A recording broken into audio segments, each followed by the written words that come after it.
Willem Lammers is a psychologist, psychotherapist, educator, and author of numerous articles and books. For many years, he headed the IAS, Institute for Applied Social Science. In 2005, he developed logosynthesis 17 years ago, as we said, and thus created a comprehensive model for personal and spiritual development. 2 years later, he founded the Institute of Logosynthesis and headed it until 2017. Wilhelm Lammer is currently writing books about logosynthesis. We have seen the books. Christine presented them, and he devotes himself to the further development and the assimilation of logosynthesis through lectures and trainings. And we are happy you're here today and to present us your new book and the state of the art. Thank you, Monica. It's really a joy to talk to you today. I see so many familiar faces, and I'm even happier to see many new faces on my screen. So many countries, so many variations of English accents, so many languages. I first want to thank those who are contributing to this event. You as the audience, my colleagues who have also presented, and especially the organizers, Alan, Kathy, Monica, and all those who have delivered a contribution. I also want to thank those from the Logosynthesis community who have been with me in the 17 years since it started. Many people have helped me to make Logosynthesis what it is now. And if I realize that I started this on my own, it's very encouraging to see so many people online today and so many people delivering competent contributions. I also want to mention the board of LIA. Without LIA, this wouldn't be possible. And I think we've done a good job, and I think we're doing a good job, and you may have noticed that today.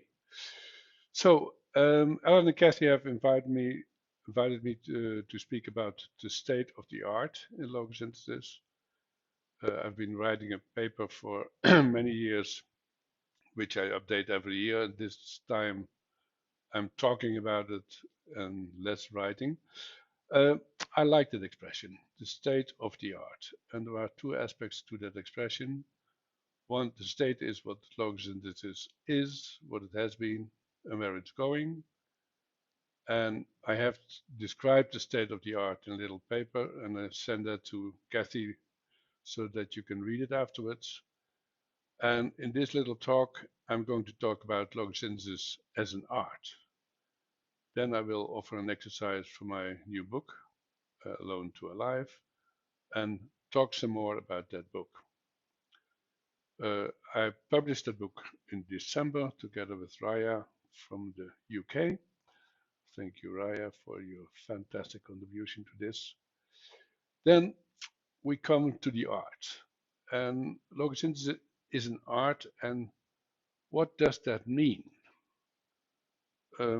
And I've been thinking about it a little bit, and it's very close to what we're doing in logosynthesis, in fact. To create art, you need a connection with your deepest calling, your mission, your life task, whatever you call it. I heard Christine calling it her mission.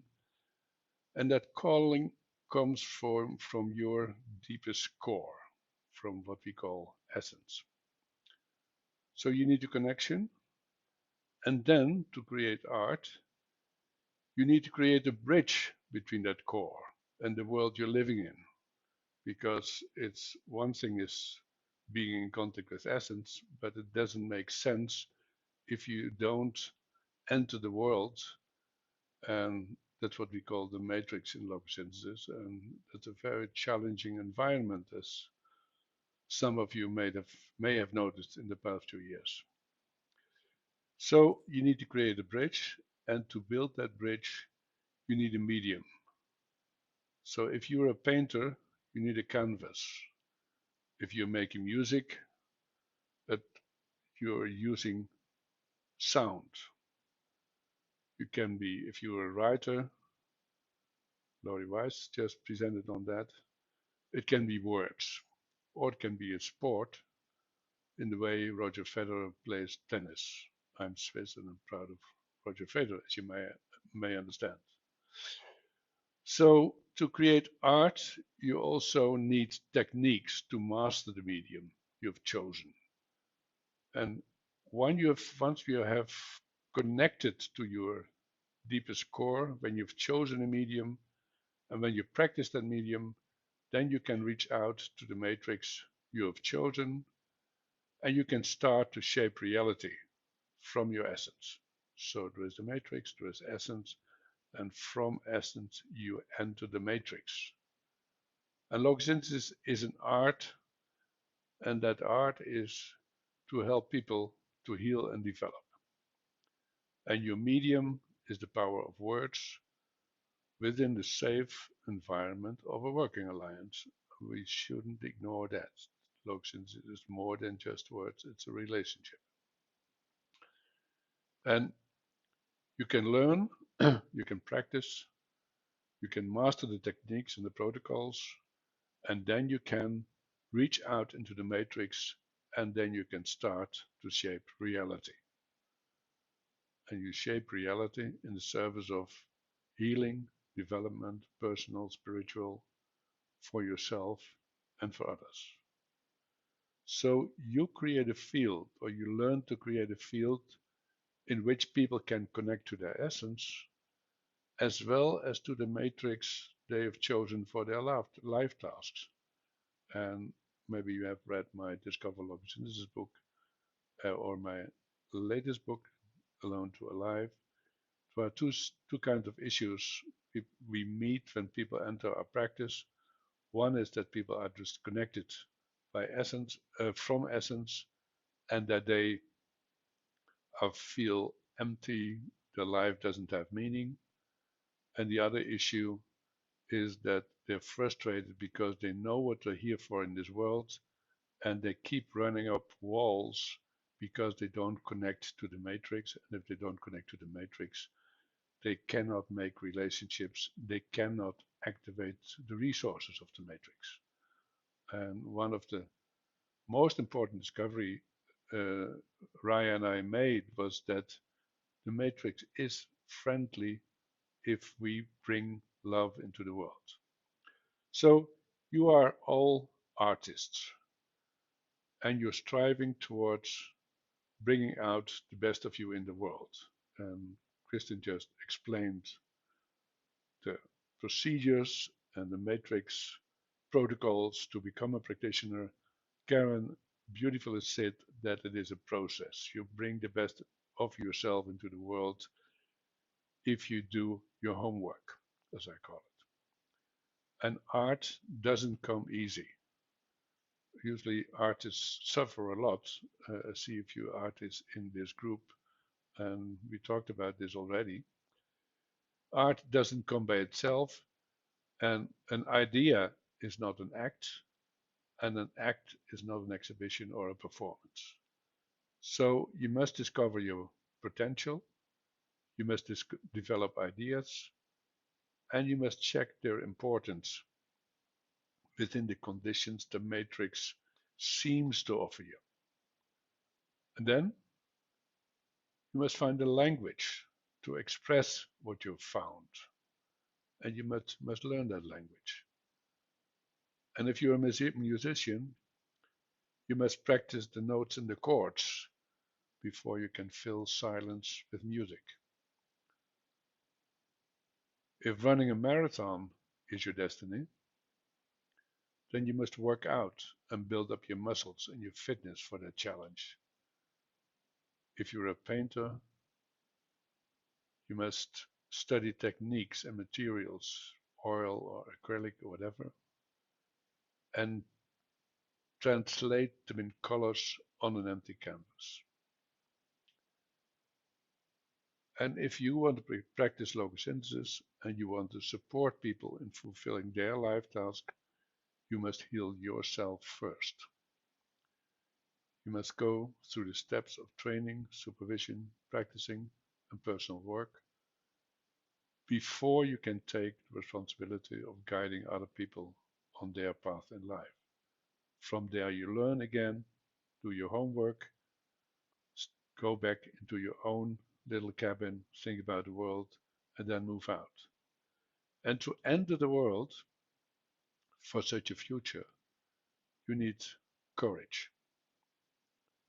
And to activate courage, you need healing.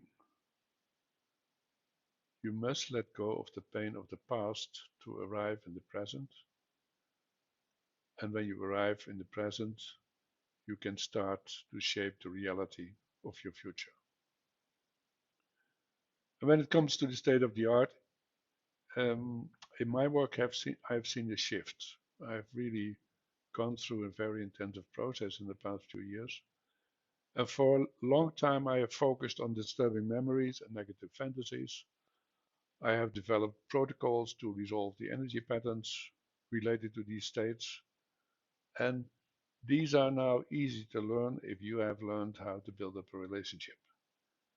And they're very effective, as you might have seen in the demos with Claire and Astrid or with Regina and Heather.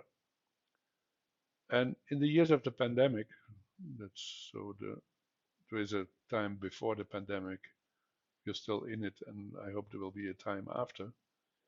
In these years, beliefs have caught my attention more and more. Beliefs about who I am, what I believe about other people in this world, and beliefs about the world itself, or beliefs about the matrix. How friendly is that thing? And my interests have shifted from the inside to the outside.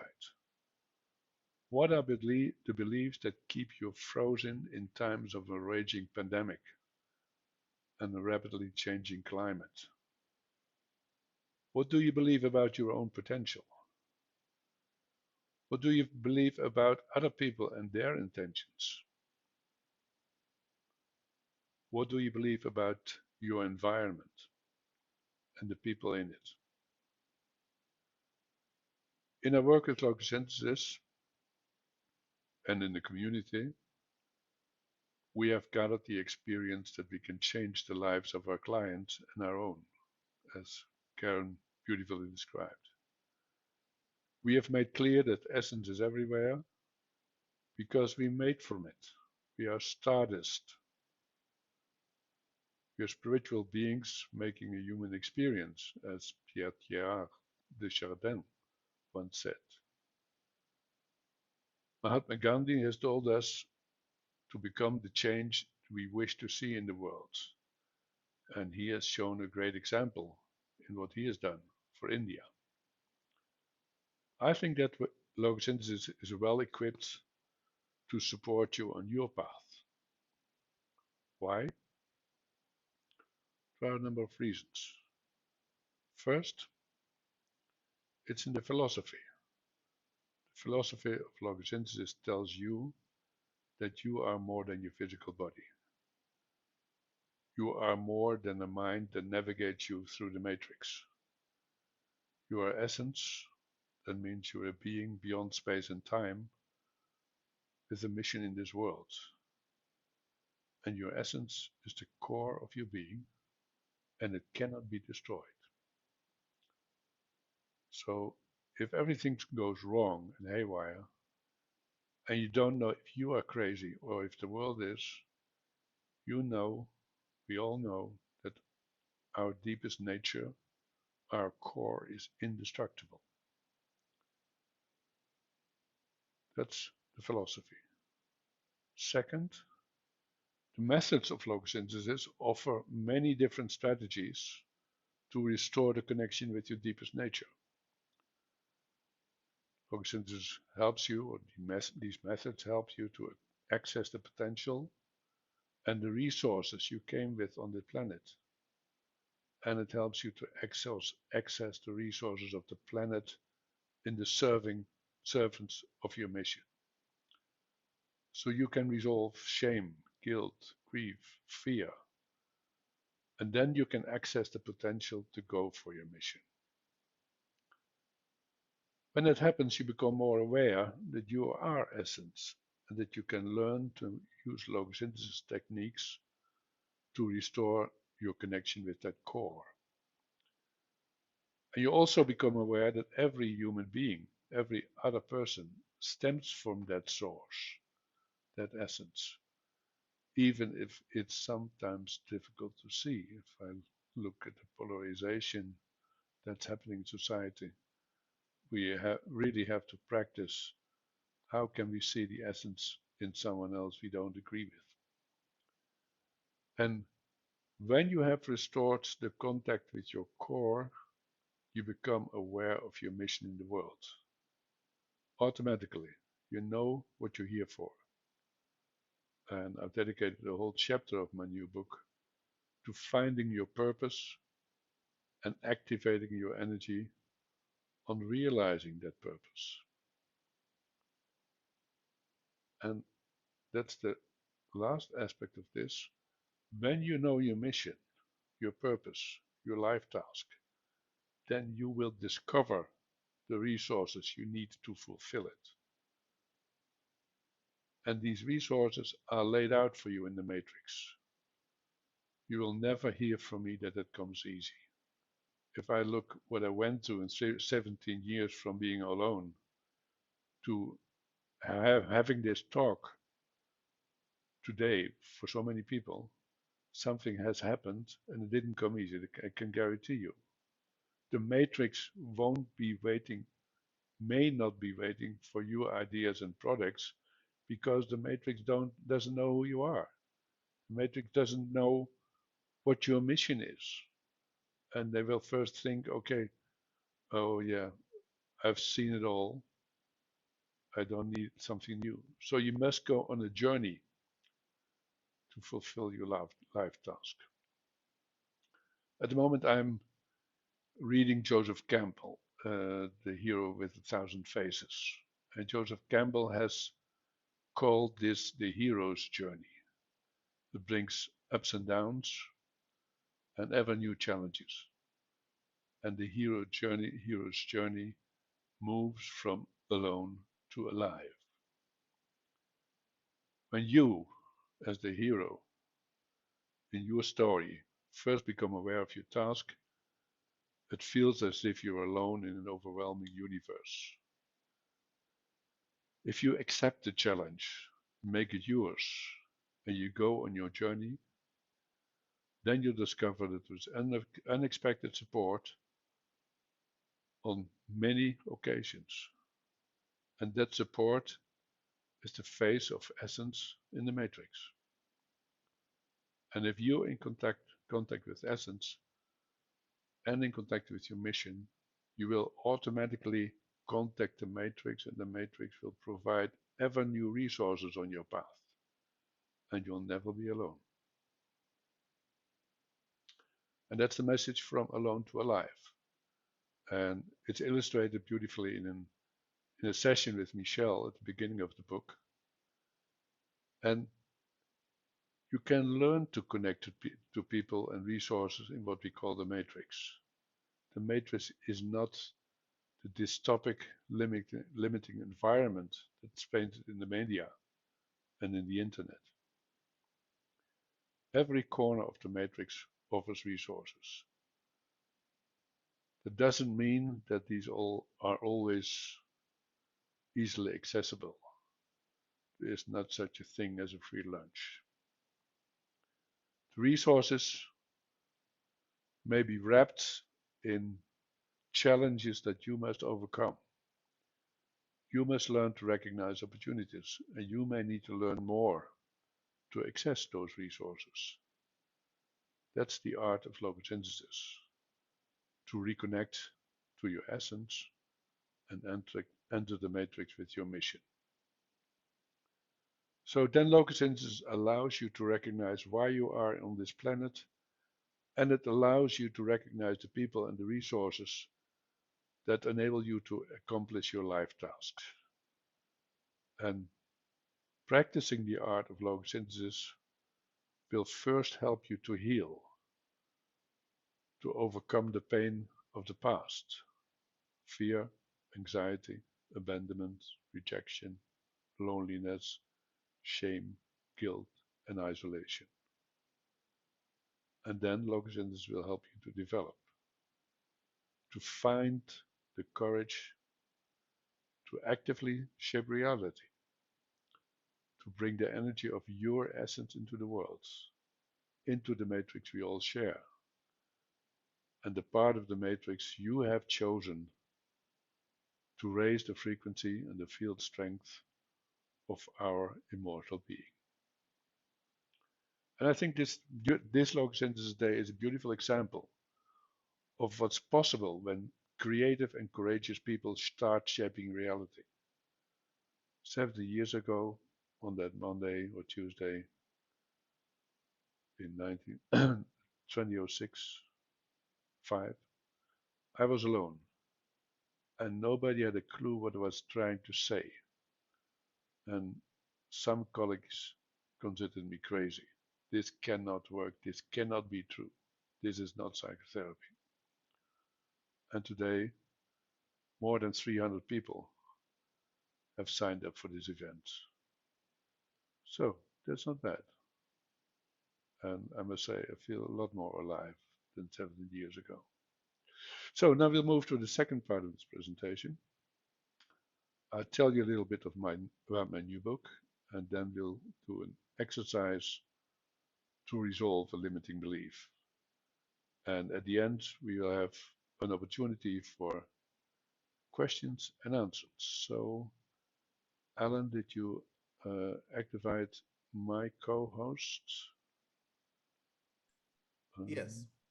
Okay, then I can share the screen and go to desktop number 2. Okay, and here's the presentation.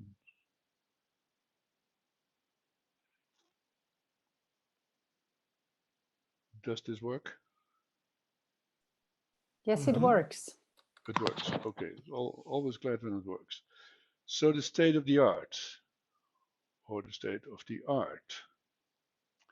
So I will offer a few ideas and an exercise from the new book. It's called Alone to Alive, and if you have listened, then you know why it is. So the dissociated state of abandonment, aloneness, and the active, energetic state of being alive and your energy flowing. So if we work with logosynthesis, you can apply the protocols for a very wide array of issues. In fact, you can use it for everything. I will focus now on the resolution of a limiting belief. And if you think about beliefs, they either support your mission or they stand in the way, more or less. And if a belief stands in the way, you can raise the frequency of the energy patterns involved.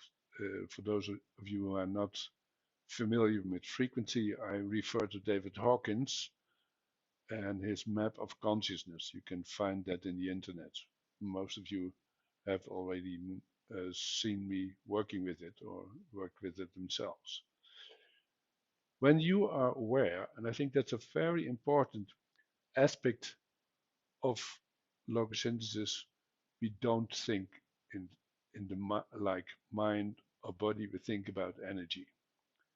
And every symptom, every disturbance in the mind or the body is in fact frozen energy pattern. That's an interesting philosophy, and of course it's not so easy to translate everything, every single symptom or into an energy pattern, and it's even more difficult to resolve those frozen patterns, but I think it's a nice idea to work towards. So you don't need to pay attention to its content. You don't need to argue with a pattern. You resolve it. You don't need to change a pattern as you do in many other forms of psychotherapy. You resolve the pattern and then the change is there. You saw it with Regina today. You saw it with, was it, who worked with Astrid? Okay, you know it. Claire. Yeah. Claire. Okay. Thank you, Claire. And thank you, Kathy. Okay. So the resolution of limiting beliefs clears the path for your free self to live your mission. If you resolve limiting beliefs, you become more aware of what this mission is, and you have more resources you can access because there is more energy there in the present. You're not hooked to a past you didn't like or a future you're scared of. You're here and you start to live. And that's the hero's journey. And that if you read that book, you will recognize a very large number of aspects what you have gone through already without knowing. So many people hold beliefs that lead to stress and diminished joy in life. They're frozen in the matrix, they're disconnected from essence, and such beliefs can make you sick in the long run because there is no meaning to life. Under the surface of the patterns of the matrix, there's an emptiness. Life is painful and it's meaningless. And you see many clients caught in beliefs that contribute to that. And other people know their life task, but nobody seems to pay attention. They're caught in essence and they're disconnected from their environment. They're not really there. They expect that people listen to them or take them seriously. But in fact, they keep running against walls because they don't really connect to others. These people never realize their life purpose because they have a strong boundary between themselves and the matrix. So I'll start an experiment for you, with you, from the new book. And I have a list here. Which of these beliefs sounds familiar to you? I'm not good enough, I'm too stupid, I'm too slow, I'm too weak, I'm too lazy, I can never do anything right, I'm not lovable, I'm in the wrong place, I'm too ugly. Just choose a belief from this list or find one that pops up in your mind and write it down. So you can also use another belief about yourself or about the world, whatever, that's limiting you in daily life. And it's important that it doesn't contain a negation. I'm not good enough is in fact not a good example. So explore. You have this belief. How true is this belief for you on a scale 0 to 10? 0, not true for me at all, nonsense. 10, I'm fully convinced that this is true for me. And make a note. And I guess it's not a 0, otherwise you wouldn't choose it. Okay, what you do now is you pronounce this belief aloud and you feel your vocal cords saying the word of that belief. So say the belief, feel how your voice is vibrating, and explore how distressful is this belief for you on a scale of 0 to 10. 0, not feeling any distress. I guess that this belief you've chosen doesn't match the 0. 10 is the highest possible level of distress. And if the distress is high, it's really worthwhile to explore and to resolve that belief. Now you're going to apply the Logosynthesis basic procedure. You say the sentences. And these sentences will free the life energy that's frozen in this belief, and move it to where it belongs. The sentences will restore the free flow of your life energy and take your energy from the belief and You know it already, but I'll just repeat it. You just speak those sentences without any specific emphasis or intention. And I will say each sentence in parts. You repeat after me, each part. Then you let the sentence sink in until the next instruction.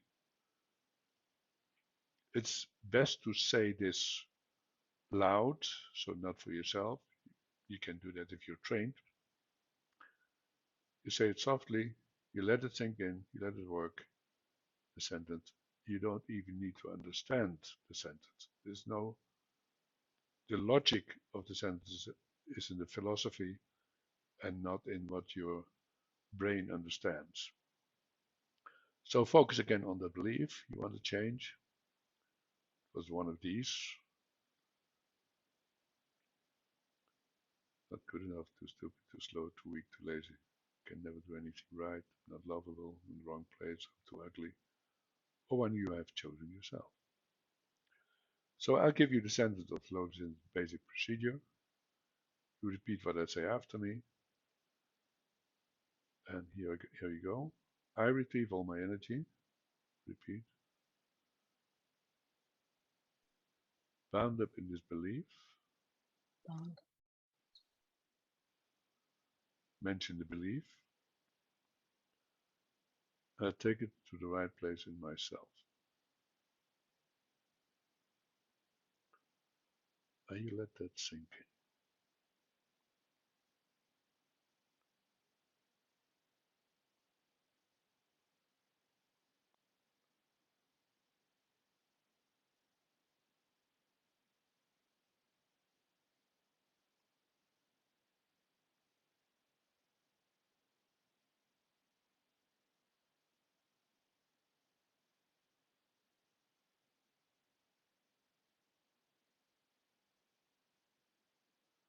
The second sentence, repeat after me. I remove all non-me energy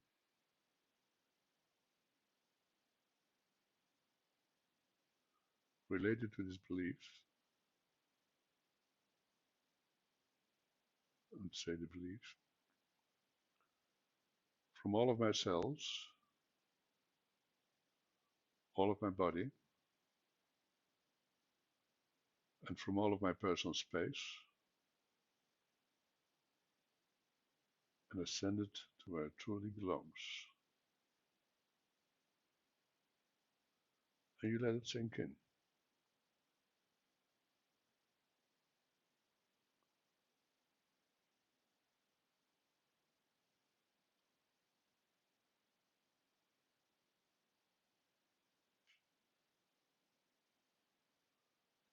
And I give you sentence 3. I retrieve all my energy, bound up in all my reactions to this belief,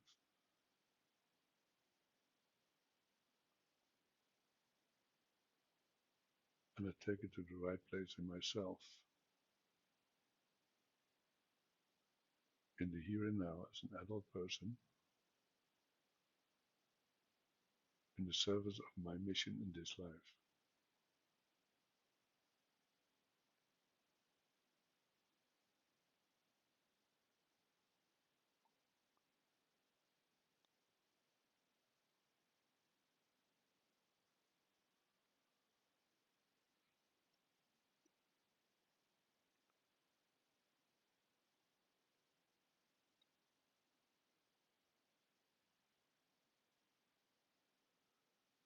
Okay, now explore.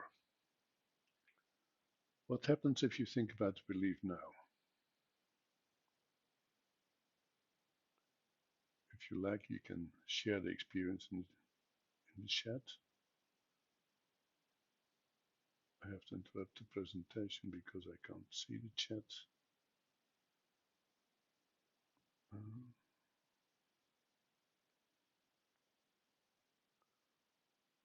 Yes, there is.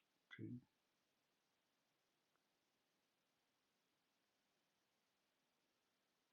So, How true is this belief for you now? On a scale from 0 to 10, 0 means not true for me at all. 10, I'm still fully convinced that this is true for me. Compare to your previous notes and you share your first and second number in the chat. How true is the belief? 10 to 2, 10 to 4, 8 to 1, 7 to 3. This is a typical example of logosynthesis.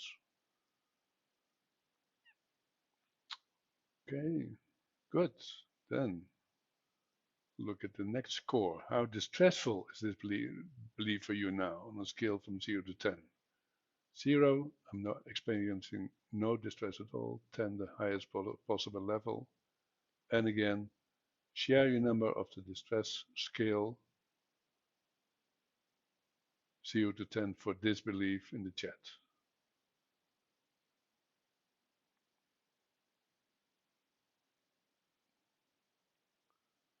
8 to 1, 8 to 1, 7 to 3, 7 to 3. Okay, that's not bad. So now you can say sentence 4. I tune all my systems to this new awareness.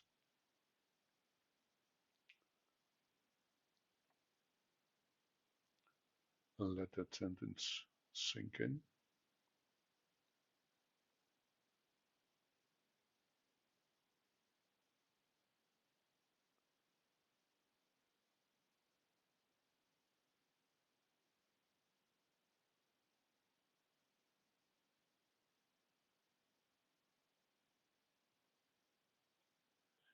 Then explore what's different now if you look at the belief you started with. If you want to share your reaction in the chat, you're welcome. Usually there's a kind of shift to a more adult position. It's less rigid, it's less frozen. There might be still a problem, but it's more manageable. And maybe this belief hasn't disappeared completely because there might be underlying layers, as we've seen in the demonstrations also. So I'm not lazy, I'm just making choices. I love that one. I could have invented it myself. It applies to a specific situation, not to me. Okay, this is one example from the new book, Alone to Alive. And it's called Logosynthesis and the Energy of Beliefs. And you have already read it. So we'll see a number of first readers in the audience. So what is in it? There are 3 classic protocols to resolve limiting beliefs. We used one of those, the most simple one. There are 2 brand new procedures for this, that purpose, based on a deeper understanding I had, or let's say discovered, about linguistics and the linguistics of the power of words, which is completely surprising and new to me even after 16 years. There are ways to become more aware of your mission as an ongoing process. So you're here for a certain purpose, and that purpose is expressed in a verb and not in a let's say in a result. You learn to debug your intentions in love, work, health, and wealth, and that means that you can focus an intention and there's no energy bound in it. And then the most beautiful exercise is the shaping reality by crossing the bridge to eternity. I won't say too much about that because it's so absolutely surprising. I still cannot believe it myself. Okay, you can buy the book on Amazon and in most online shops. And now, since last week, we also have an ebook on smashwords.com. And if you go to smashwords.com and find my name or look for Logosynthesis, then you find all books as ebooks for all formats, so Kindle, Apple, PDF, and so on. And you can download them there. And please buy them there and not on Amazon, because Amazon takes a lot from my work for their money. Okay, that's the comments and questions. And thank you very much, Willem. It was very interesting. I made some notes, and yeah, I just don't know what to say at the moment, but I think you showed so nicely and so beautifully how we can go through our life and find our mission, how to deal with the matrix and find step by step resolving all our issues. And the more and more we have free energy, we can find our mission. It's very nice. We are on a journey all together, the whole Logosynthesis community, and I have to say it was always something that attracted me as well, not only the Logosynthesis as a model, but also the community, the nice people I met there in the seminars, and I still enjoy being together in that beautiful group of Logosynthesis practitioners, masters, and starters, and interested people as well. So it's a nice energy. Upcoming event where you can meet Wilhelm Lammers in person is the Logosynthesis Symposium that will take place in May. It's in German, and it will take place in Zurich. So we will put a note in your newsletter as well. So we would be happy to have some of you or many of you in Zurich there to meet in person, we hope. Last year it was not possible, but this year we hope that in May we can meet in person. I will be presenting on the ASAP conference in Albuquerque, New Mexico in May, with a pre-conference workshop and a breakout session on procrastination. Okay. Thank you, Laurie. It's in the chat. Great, thank you, Laurie.